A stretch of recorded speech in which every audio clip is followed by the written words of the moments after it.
Аксенова объявят в международный розыск. Украинская прокуратура Крыма сделала работу над ошибками по делу главы оккупационного правительства Крыма Сергея Аксенова. Зампрокурора Петр Коваленко уверен, что его объявят в международный розыск из-за передачи им лагеря «Артек» во владение России.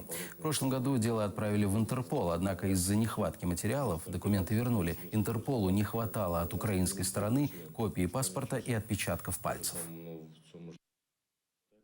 Було вирішено питання щодо ініціювання оголошення цієї особи в міжнародний розшук.